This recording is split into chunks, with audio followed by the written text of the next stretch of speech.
So, guys, sorry, we actually just experienced a very strange technical difficulty. We kind of expected this. This is why we have the video podcast rolling on Rumble right now, and we have this one happening here.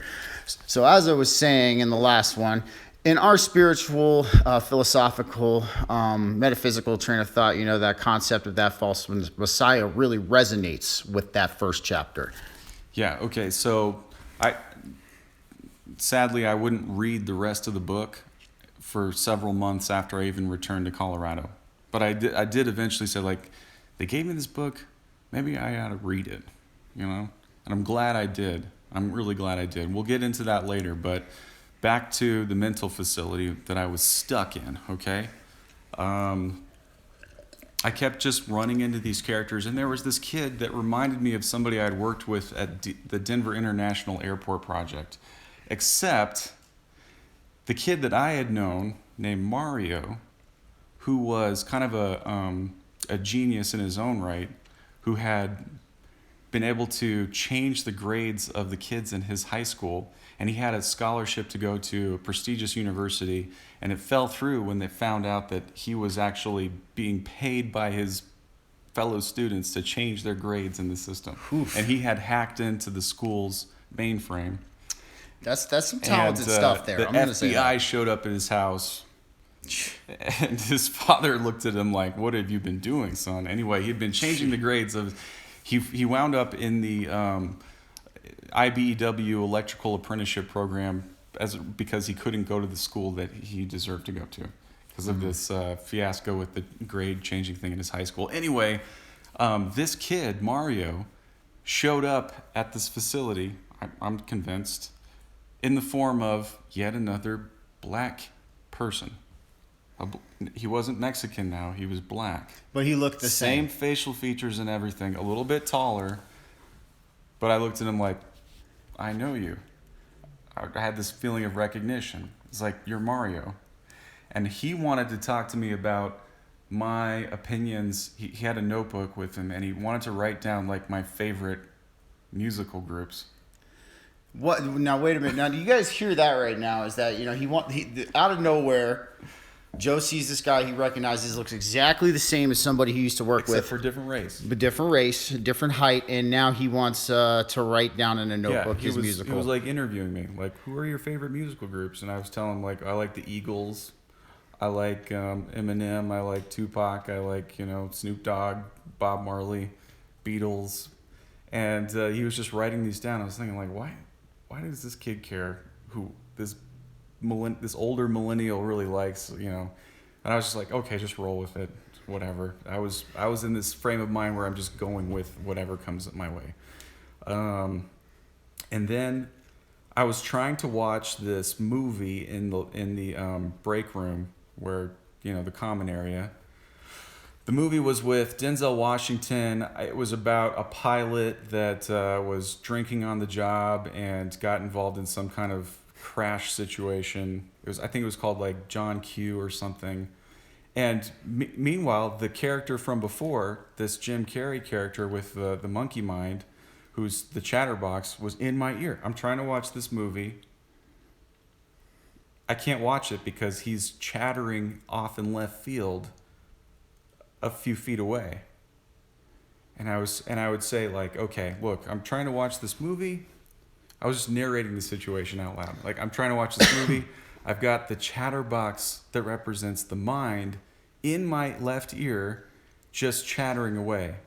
And I looked around like maybe somebody would remove him from the scene like they did with the other characters. Mm-hmm. They didn't. They did not. Oh, they did not. This one they did not remove. So I was thinking, like, I'm going to have to, if anything's going to be done about this situation, I have to do it myself. So what I did was I got radical. I said, okay, I'm going to do to him what he's doing to me. So I get in his left ear and I start chattering like, oh, we're crazy together. We're crazy, motherfucker. Like, oh yeah, the monkey mind chattering away, chatter. Oh, chatter. And he starts to get like really agitated, right? And I'm thinking like he's gonna punch my lights out. Oh, geez. And he looks at me like with these schizophrenic eyes that are terrifying. Mm-hmm. Like maybe I'm in over my head here. Maybe this Maybe- was a bad. Maybe I've bitten off more than I can chew. But I just Jesus, I just leaned into it and said like, oh yeah, you were abused as a child. Oh, your daddy never loved you, like that kind of stuff. Like just getting in his head. Oof. And he at one point he slaps me like a Will Smith slap. Okay. No, keep your wife's name out, Mama. Yeah. Right. Yeah. And at that point, they removed him. Interesting. So when he touched me, they removed him. Maybe he was breaching a contract. Who knows? I don't know. That's what it kind of seemed like to me. It's like I didn't see any more of that guy. Very, very bizarre, man. Very bizarre. So the other character that I can remember from this scenario was this. We'll call him the administrator. Okay. This very polished, self-satisfied, smug. He had like nice shoes, slacks, a dress shirt, and a mask. Okay.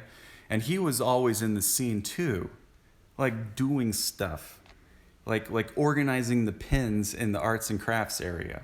Like, oh, well, everybody has to do this thing. Oh, masks, everybody, put on your masks. Oh like, my God. So I was like, and I would narrate the situation with him. So I was like, look at this smug, officious asshole just trying to micromanage everybody. He's not helping anyone. And I was kind of narrating the situation, like just pointing out first like, what person this just guy like was. watching it go down, And watching honestly, it go down. like he was probably a nice guy just playing a role. Okay. 100%. So maybe it was like a Richard Dreyfuss type character, just imposing himself on the situation where he couldn't possibly do any good. And so finally he says, all right, everyone, it's time for group therapy. Everybody go into the group therapy room. Come on, everybody, go into the group. So everybody starts filing into the group therapy room, and he's organizing this group therapy. So he says, okay, everybody's gonna go around the room and say what they think their purpose in life is. And I was thinking like, okay, this is gonna be interesting. Very interesting indeed. So Very I sit down in the chair, a little plastic chair, and people start going around the room, and then the people would be like, he'd be like, Natalie, what do you think your purpose in life is? And she'd be like, yeah, I think my purpose in life is to get off these drugs, man. Like I've been high for years, and I don't know what's real anymore. And if I could just get off these drugs, then I think I'd be okay. And then the next person would have a very similar story about like meth or heroin or, you know. Mm-hmm. And then finally it comes around to me, and I pause like, okay, we're really going through with this. And he says, what do you think, Joe, what do you think your purpose in life is? And I said, what was on my mind was like, I'd love to see all of these people freed. I said like, and I was thinking of that line from Bob Marley where he says, set the captives free. Set the captives free. Because Bob Marley, for some reason, when I was in this facility, was strong on my mind. Very interesting on that one, too. And so I said, I think my purpose in life is to set the captives free. And he said, could you say that again? And I said, I think my purpose is to set the captives free. And then it unleashed like this torrent of tears from everybody sitting in the room. There were maybe like 20, 30 people sitting in the room. And they all started crying. And I said, like, what? He's like, we have to call this meeting closed for now. Holy like, crap. why? Man. Wait, guys, so did you just hear that? So just because of Joe's single remark, the single remark elicited a severe emotional response from not only the people sitting in the room, but the therapist himself. Yeah. So then they called the meeting adjourned and everybody left. Right? Mm-hmm. The next thing I know, the same nurse that was trying to put a mask on me comes up to me with a piece of paper in her hand. And she says, we need you to sign off on these forms. We need to keep you here for a 72-hour watch. And then a girl in the room behind her says, don't do it. It's a trap. And that triggered something within me. I was pissed off because I was like, I know it's a trap. Very strange. I know they're trying to get me under some kind of contract here, okay? And then I took the piece of paper out of her hand and I tore it up. And I started walking down the hall saying like, this is a Nazi organization. You got people lying on the floor that you're completely ignoring. And I said, you want everybody to wear masks. You want everybody to walk lockstep. This is not right. This is not right. Doesn't I started sound right. like, Achtung, Achtung. And I started like yelling and screaming. walking down the hallway. So finally, an orderly grabs me Huh. and pushes me into the center of this facility. It was just one long hallway. And he pushes me into a padded cell. And I could hear the girl that had tried to wrap the phone cord around her neck in the room next to her. She's saying, "Get me out of here. Get me out of here." And I was thinking, like, this is scary. Now it's gotten real. That sounds like it has become very real at this point. And I was thinking, like, I'm in over my head. I thought this was supposed to be an exercise and show me the revelation of the method. Now it's starting to seem like I'm totally misjudged the situation. And I look just as crazy as the rest of these people. Right? Dude, I mean, at this point, it's all the culmination of the whole story of himself to me is there is definitely something very freaking weird going on. So she starts banging her head on the wall. And I look out the little window of this padded cell with a bed, where they can strap people down. And this black orderly kid had already like thrown me into the room violently, like a linebacker tackling a quarterback. And I was thinking, like, okay, if I'm supposed to be just a spectator here, this just got a little too real. Yeah. You're now actually sitting in it. So, yeah. I thought, like, what am I going to do? Are they just going to leave me here indefinitely? My parents are getting freaked out. Like, this ain't me.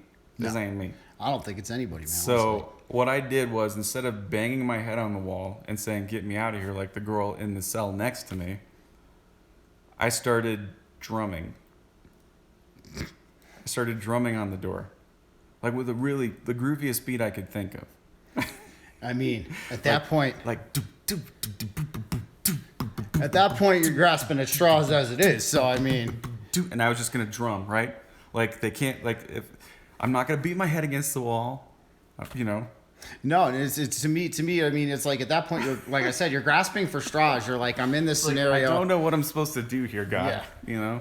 So I just started like drumming on the da da da bump, do do do da bump, da da da da bump, and eventually, like they open the door and they say, "Could you please stop that, sir?" And I said, "No, man, this beat's just too groovy. Like I just got to keep going." So I kept drumming, and then this very tall black gentleman with weird, like, John Lennon glasses comes into the hallway outside the padded cell. And he looks through the glass at me. And I just keep drumming, like, right over his face, peeking through the glass. And then at one point, he puts his hand up to the glass, and it covers the whole glass. Like, this guy must have been 7 feet tall at least. Jesus, dude. It was a huge black man. Huge, very tall, not heavy, very thin, like a basketball player. Tall, just large like, features. Puts his big hand, and I put my hand up against the glass, and my hand was maybe like half the size of his. Jesus, dude. Yeah. That sounds. And so then he puts his hand up there, and he points to the door handle, and he says, and he opens the door, and he says, "We're gonna get you out of here, early." I was like, that'll work for me. I mean, That'll yeah, work. at that point, I would have been like, That'll okay, work. whatever you say. So within 10 minutes, he said, "So just hold on a second. We're going to get you out of here." So they go get my bag full with my cell phone and my belt and my shoes and my clothes. And I change into my clothes, and they let me out. Oh, my God. Just like that. Just like that. Just like that. And I said, and I had the book with me. I said, "Can I bring that book with me? This book. Exactly. Can I bring the book that they gave me with me?" The Last and they're Battle. like, "Yeah, sure."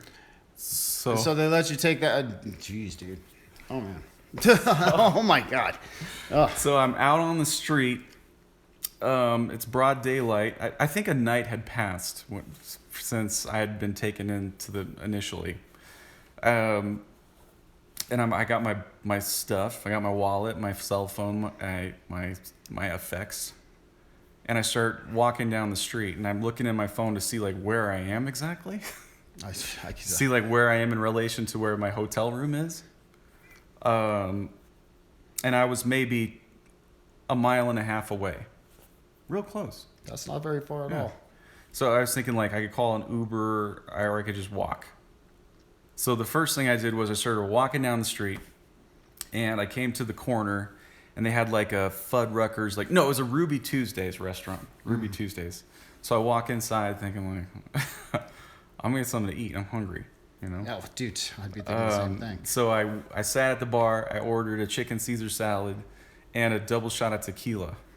I think a lot of people probably would have needed some kind of attitude adjustment after dealing with a scenario like that. Oh, Jesus Christ. So then I was the only one in the whole restaurant. And then as I'm there, a bunch of people start pouring in. And I'm looking around thinking like, this is weird. This whole thing's weird. This is so fucking weird. But I didn't make too much of it. I just ate my chicken Caesar salad and drank my tequila, and then I left and started looking at my phone as to like how I can walk back to the hotel. That is just... And so I started walking back to the hotel, and as I'm walking, I see motorcycle. All these people like in their biker gang uniforms, Harleys, riding past me. Interesting. And when I got back to my hotel finally, after walking through this kind of seamy neighborhood in Chester, Pennsylvania, all these bikers are in the parking lot of the hotel that hadn't been there before. Freaking weird also. Now, I mentioned this hotel is very close to where we were working at the Liberty Power Plant, and the facility right across the street happened to be a Boeing research facility. That I find very interesting that it was a Boeing research facility. And all week long, all the 2 weeks that we'd been working there, I'd seen all kinds of characters come into and out of this same hotel where we were staying. It was like one of those Holiday Inn Express places where it's like a work away program where you get a kitchen. It's more than just a hotel room. It's like, an extended stay kind of place. Exactly. There were cops, there were soccer players, there were military people in their military uniforms all week long in the hotel, coming in and out of this place. That's just, I mean, even if it wasn't that way before, and then it's like you get out of this place and now you're finally there, and now the weird shit just continues to keep on happening. So here I was back at the hotel. I asked the clerk at the front desk if he had my luggage or what, if I still had my room, essentially. And he says, yeah, we got your luggage, man. You want to look at it? We have it in this storage facility over here. So I said, yes, please. And so he shows me to where my luggage is, and in the luggage is all my stuff, minus the guns. I guess the cops had taken my guns, which I still don't have. I just said, fuck it. Don't need them. Holy fucking shit, dude. Keep them. I actually called the police station and said, did you guys confiscate these weapons, and do you have them in your care? And they said, yes. If you want to claim them, come get them. I was like, no, I'm not coming to get them. Just keep them. Yeah, I just want to make sure they're not out there. At that point, I just would have tried to wash my hands of the situation myself. I get it. But in my luggage was my wallet, and in my wallet was the $6,000 in cash that I had asked my friends to burn. That dude, oh my freaking goodness, dude! That right there. I don't know if y'all heard that, but that would have, even just as Joe said it just sent another chill down my spine. And at that point, I didn't know how the cops had shown up initially at the hotel. And I come to find out that it was actually my friends who called in that wellness check initially. Oh my God, dude! And my mind's starting to go what in the actual hell? Why in the hell would they do I thought I called them. It turns out my friends had called them. And that's just, to me, it's super bizarre. Right. It is, dude. So maybe this is where we kind of cut it short, because there's more chapters to this whole story of how I eventually got home. There's a whole nother mental institution involved, in case you're wondering. Well, guys, in a different city, but well, exactly. So then this is what we will do is actually. So we'll label this as part 1 of the Joe Prystupa story. So some things that I would really like to touch base on after hearing this story of yours, Joe, is every time I've heard you tell this story, you have said everything the same without any lapse in details, without anything like that. And as I explained before, as somebody who has also witnessed astonishing events and astonishing things myself, I truly and wholeheartedly believe this experience that you were going through. And I do believe now, let me say this, guys. So, whether you're on this reference frame or not, whether you're not on this train of thought, or if you want to call it a frequency, we can call it that. I do believe that this reality that we reside in as of now is an illusionatory reality. Most definitely. And I think a lot of people who are spiritual, philosophical, have felt that to a degree. And I do believe that there are staged things that occur, most certainly here. And in fact, we are seeing that right now. It's not televised on the media, but the Senate is grilling the head of the FBI right now for having their people inside of the Capitol building during the January 6th riots. Right. So, and this is where you know I really want you guys. Also, too, you guys, I encourage you to check it out. The CIA has done this in different countries. The CIA has done it here. This is not a You conspiracy. hear people talk about gang stalking, and it's like, if you think you're being gang stalked, then find that white van that's always parked out in front of your house with somebody inside there reading the newspaper, and write a note and say, thank you for the free surveillance, like thank you for the free private security, and tuck it under their their windshield, you know, and say like, I know what you're doing, but they're not a problem. You know, Exactly. They're no threat to you. Exactly. You know, being as that said, I do believe that a lot of, not even just me and Joe included, but a lot of other people in the awakened spiritual community who do feel that people like us are a tad bit more monitored than the, how you could say, the average person. Right. Like, well, I told my family, like, hey, I was throwing out all these red flags that were nothing illegal. Like, I happened to be buying a lot of firearms in the year prior to this, and doing it legally, and buying a lot of ammunition and stuff, and spending all my spare cash kind of on guns in preparation for the apocalypse, right? Oh, 100, yeah. It's like, oh, if I'm going to need to defend my family, then I'm going to need some weapons to do that with. And so, yeah, I'm sure I was on every watch list, but if you're operating within the confines of the Constitution and the law of the land, you got nothing to worry about. Nothing to worry about. You really don't. Like I did something very radical. I asked my friends to burn my own money, Which and I is sent them quote unquote threatening text that was obviously just the joke funny. unfolding. Like it was supposed to be a joke. Yeah. So Yeah. I don't know how that could be taken as obviously threatening because you did not once say that you were going to hurt them or do anything But to them. people are being afraid of like what happened to the January 6th prisoners. Like they were arrested in the middle of the night. The FBI and the ATF and all.